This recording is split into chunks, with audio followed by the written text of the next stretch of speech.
Good morning. We are getting really, really deep into statistics. Can you believe that 7 weeks ago we were talking about the difference between the mean, median, and mode, and what on earth a standard deviation is? Wow. Now, in this section, knowing when to use a z-score versus a t-score is going to be absolutely vital from here on out, because they're going to expect you, they're just going to give you a problem and they're going to expect you to know what to go with. So you look at the problem. If n, your sample size, if n is greater than 30, if you have a sample size that's larger than 30, and your population standard deviation is given, go ahead and use Z.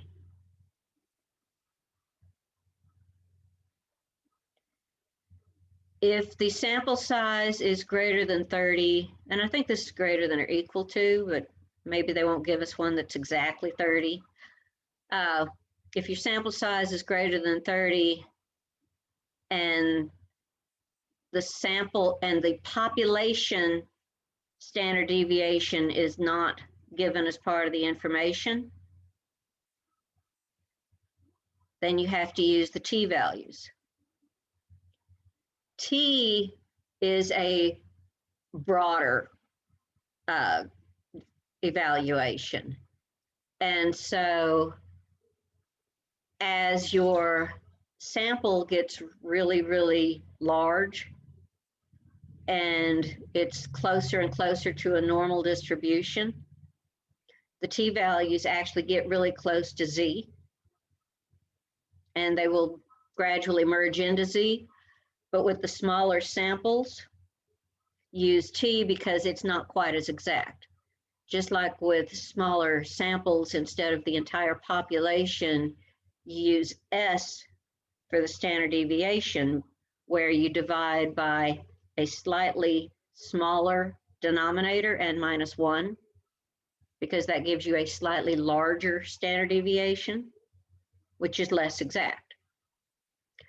So as long as your sample size is greater than 30, just look for whether or not the standard deviation is that of the population as a whole, which in real life would actually be fairly rare to know the standard deviation for the entire population, and yet now we're looking for the mean. Odd. Most of the time in real life, we don't have the population standard deviation, and so most of the time they actually use t-values, unless they're using just a really, really huge and very normally distributed sort of population. If your sample is smaller than 30, and the distribution is normal,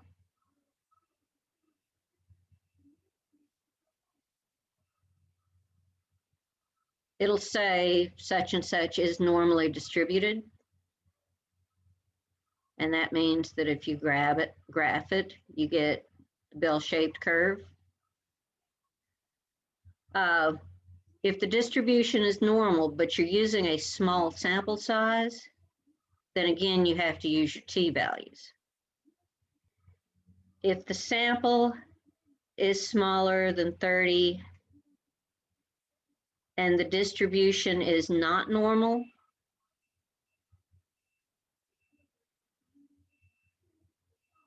we can't use either of these. They have some other things that they can deal with. So these are basically the rules you're looking for. Look at the sample size. Look to see whether or not it says the distribution is normal. Generally, if the sample size is bigger than 30 and they give sigma, go ahead and use Z. If they don't give sigma, use T. If your sample size is smaller than 30, it must say that it's normally distributed, or you simply have to say, can't do it. Got it? Write this down, keep it in front of you to refer to so that you'll know what to use on individual problems.